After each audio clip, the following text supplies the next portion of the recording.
Hai hampa, Assalamualaikum. Okey, untuk hari ni saya nak cerita dekat hampa tentang 6 tempat seram yang terdapat di Pulau Pinang ataupun Penang, dan saya akan cerita dekat hampa satu-satu 6 tempat yang cik dah pun kelaskan. Dan tempat yang pertama adalah Pulau Jerjak. Okey, Pulau Jerjak ni hampa, dia adalah sebuah pulau kecil yang ada dekat Penang ni. Dia terletak dekat laut, dikelilingi oleh laut dan agak jauh daripada darat. Dan pulau kecil ni dah diiktirafkan sebagai tapak warisan dunia UNESCO. Dan pulau ni dulu hampa dijadikan penjara untuk panduan-panduan yang dah pun dibuang negeri. Konsep ataupun cara mereka buat penjara ni konon-kononnya nak menyerupai macam Alcatraz lah, penjara Alcatraz yang mana terdapat di New York, yang mana penjara tu adalah untuk panduan-panduan yang agresif, zalim dan juga ganah yang ada kat laut. Kalau hampa Google, hampa akan lebih tahu apa tu penjara Alcatraz. Dia terletak dekat tengah-tengah laut dan hampir mustahil untuk hampa nak larikan diri daripada situ. Dan macam itulah yang mereka fikir apabila mereka jadikan Pulau Jerjak ni sebagai penjara. Mereka rasa macam panduan tak dapat nak larikan diri sebab nak kena berenang ke darat yang mana jarak dia jauh. Okey. Dan bila tempat tu dah dikomersialkan ataupun dah tukar jadi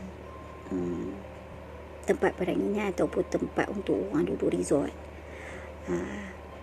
banyaklah macam cerita-cerita yang tak sedap didengar tentang pulau ni. Tapi itu semua sebab daripada dulu ada terjadinya benda-benda yang macam agak kejam lah yang berlaku kat sana, dan macam-macam bertukar tangan dekat sana.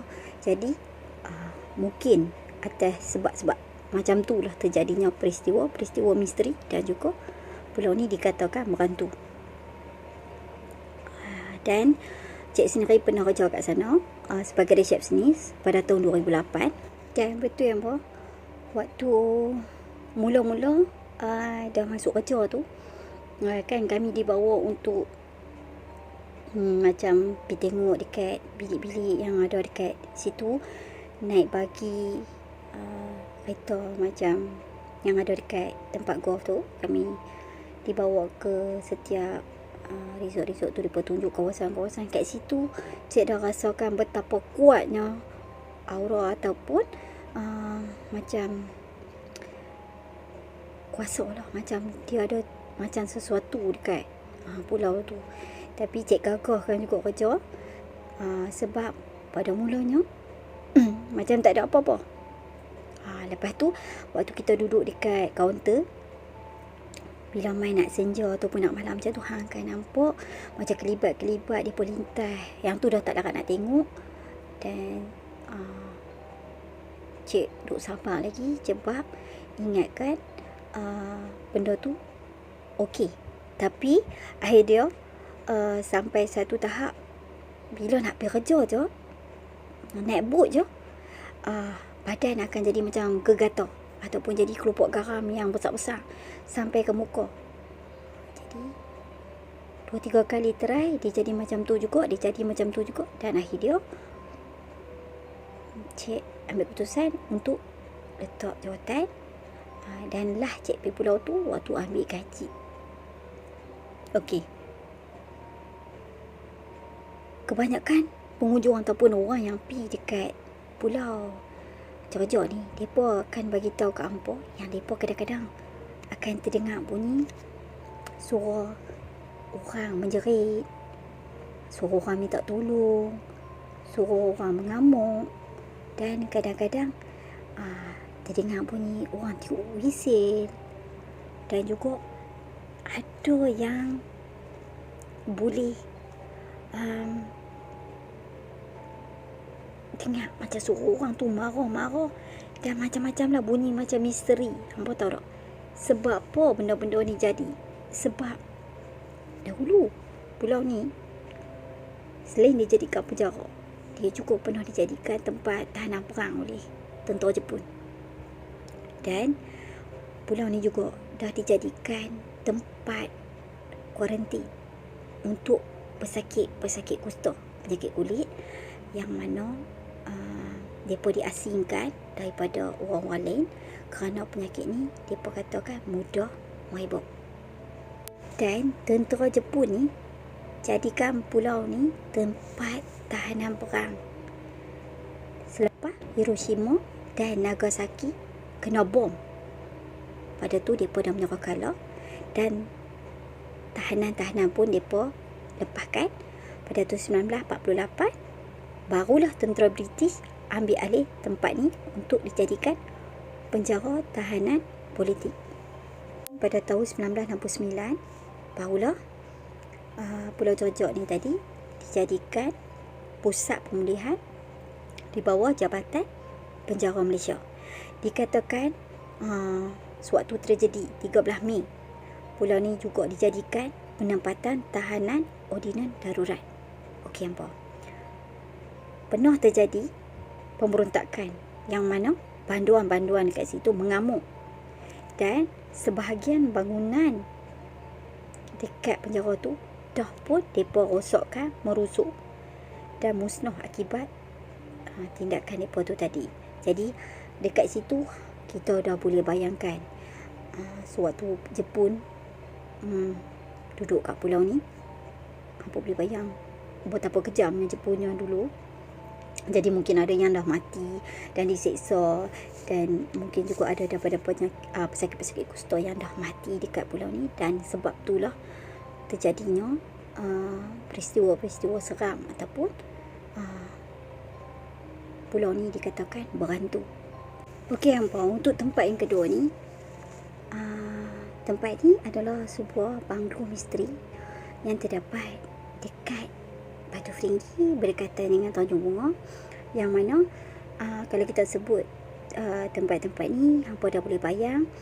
Kalau orang sini mereka tahu yang hampa boleh bayang jalan-jalan berbukit dan juga jalan sempit, dan tak jauh daripada jalan tu akan ada sebuah banglo lama yang berdepan dengan laut.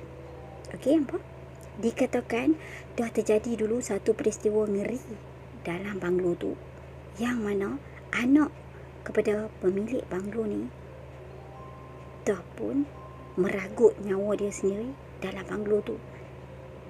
Dan pemilik dia tadi adalah seorang jutawan tersohor.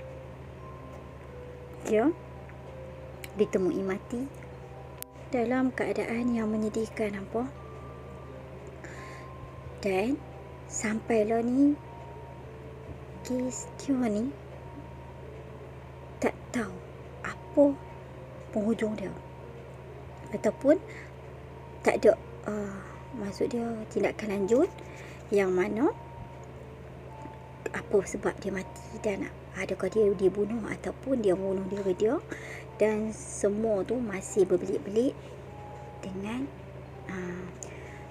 orang kata persoalan yang tak terungkai. Okey, dulu tempat ni dah menjadi tumpuan pelancong lah, mana mereka mai untuk nak tengok akan banglo tersebut. Tapi sejak lah ni banglo tu dah terbiak usang. Tapi walaupun macam tu, waris-waris si jutawan tu tadi masih menjaga banglo tu dengan baik, yang mana dia dikunci dan tak ada siapa yang dapat akses atau masuk kat dalam banglo tu lagi. Banyak cerita-cerita seram berkaitan kawasan-kawasan tu, yang mana orang-orang yang sekitar tu tahu akan cerita-cerita seram kat kawasan tu. Okey, untuk yang nombor 3,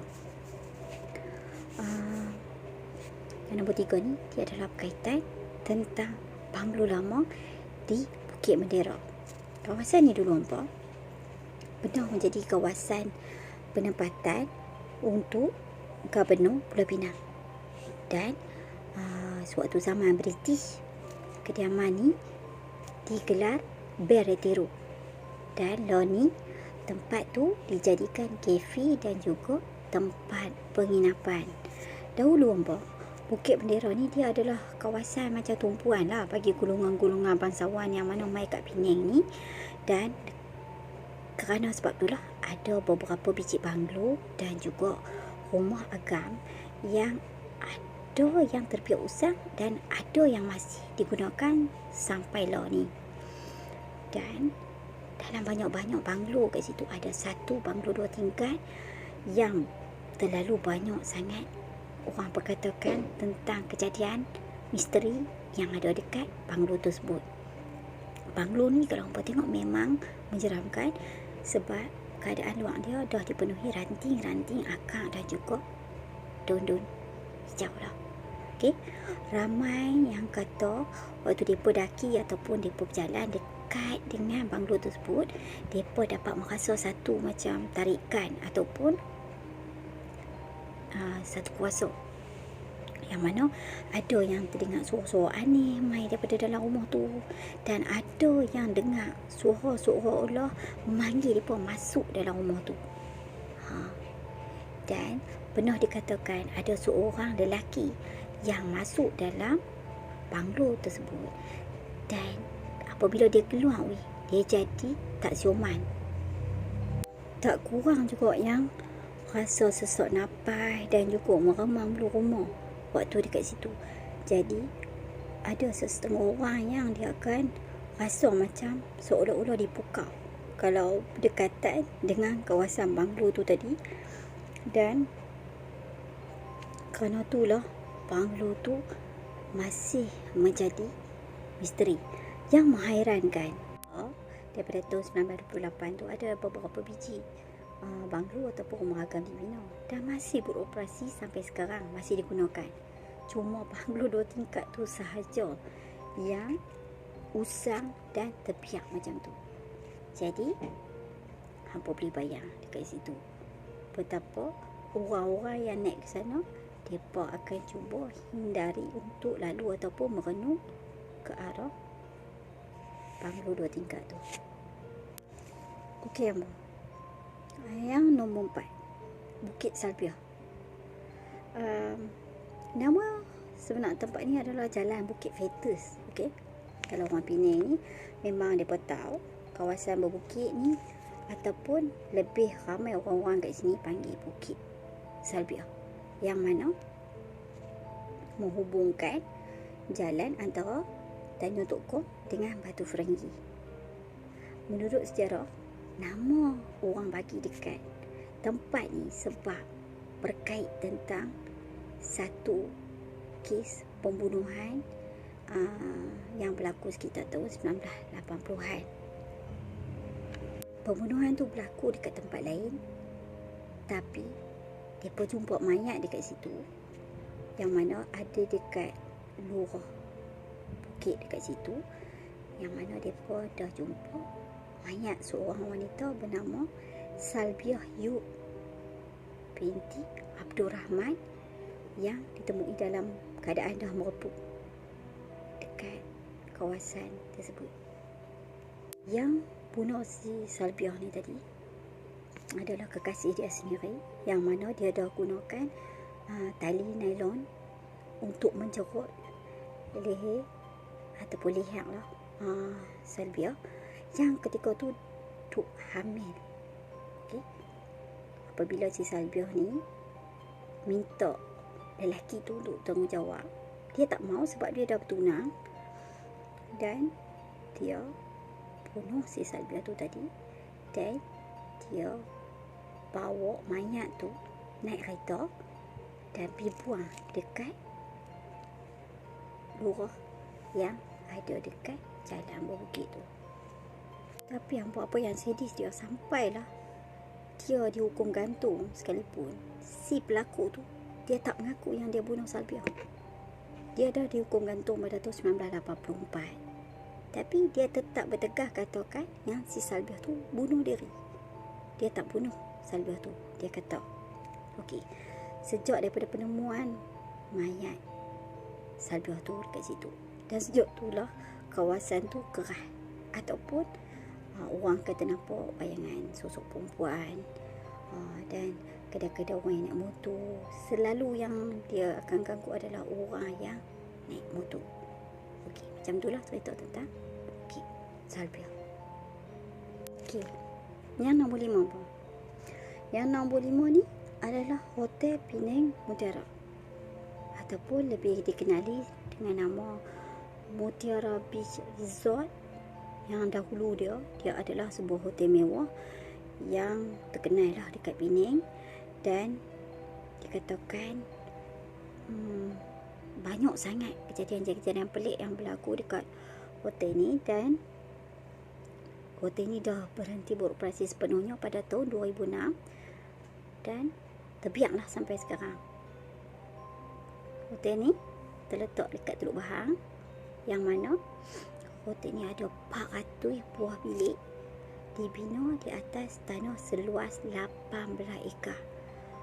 Dulu-dulu ramailah pelancong yang suka main kat sini, sebab mereka ni tertarik dengan keunikan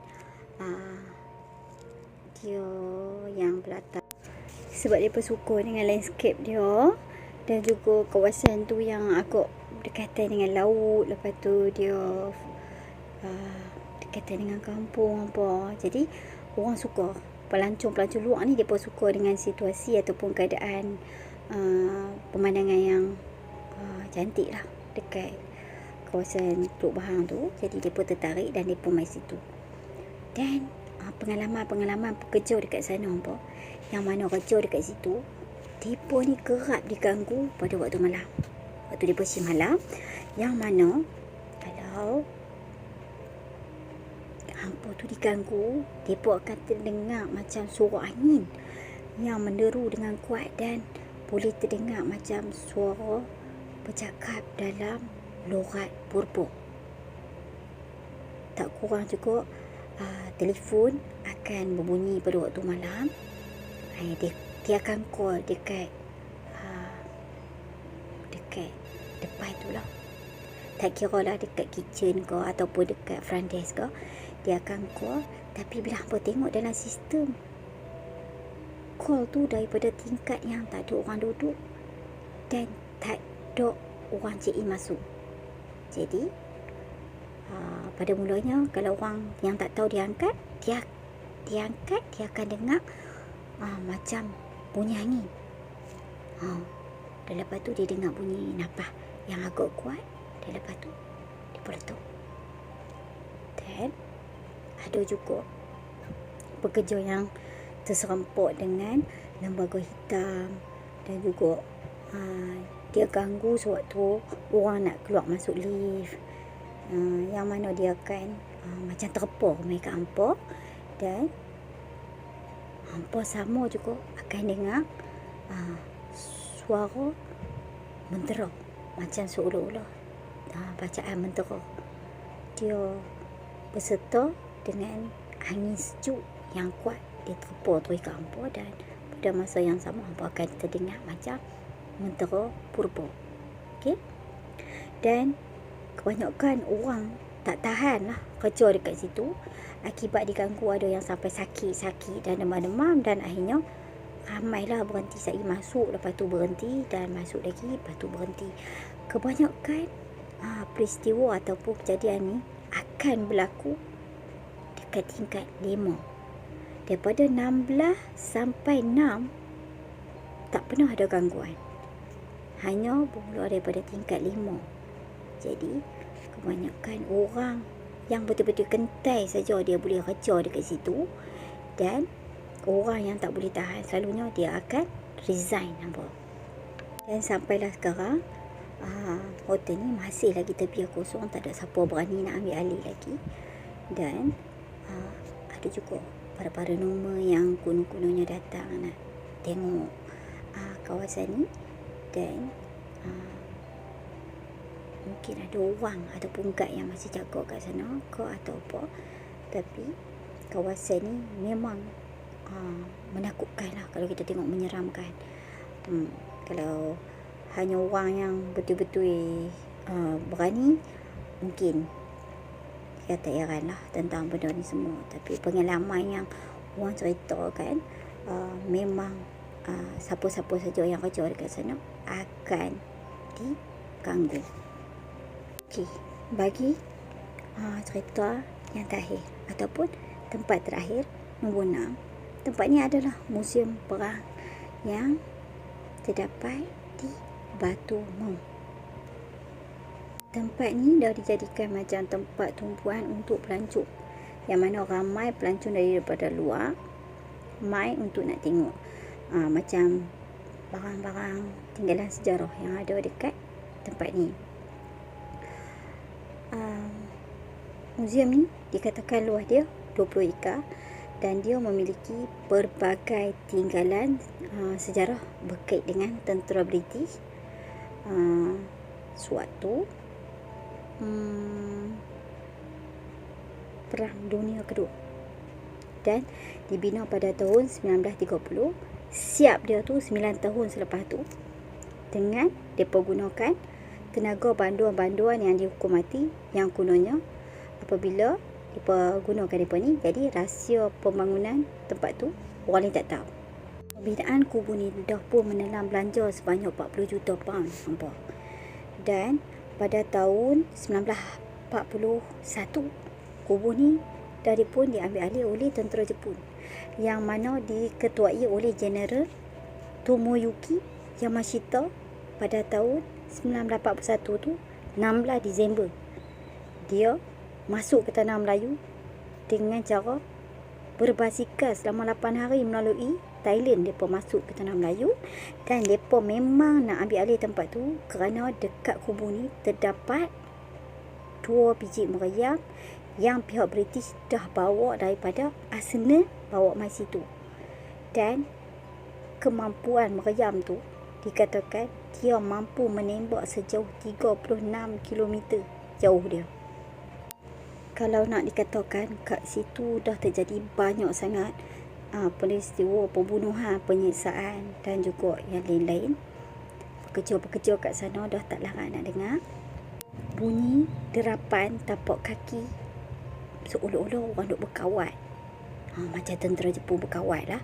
Lepas tu mereka akan bau wangi macam minyak tanah, dan selalunya bau tu akan datang daripada satu bilik dekat dalam kawasan tu. Dan banyak lagi lah suara-suara mistik dan misteri yang orang boleh dengar, dan penampakan lembaga-lembaga misteri yang bukan saja pekerja tapi pengunjung pun nampak. Okey, tempat tu dijadikan tempat untuk mereka seksa, bunuh, serta jadi macam tempat transit lah untuk tahanan perang sebelum mereka dihantar ke Thailand untuk nak siapkan pula landasan kereta api maut. Kat sinilah dijadi tempat ataupun saksi pertumpahan darah, air mata, derita nenek moyang kita dulu, yang mana ada yang disiksa, dirogol dan dibunuh dengan kejam tanpa belas kasihan. Dan bau minyak tanah tu tadi hampa, mereka kata datang daripada bilik yang mana dulu mereka buat bilik tu untuk seksa orang.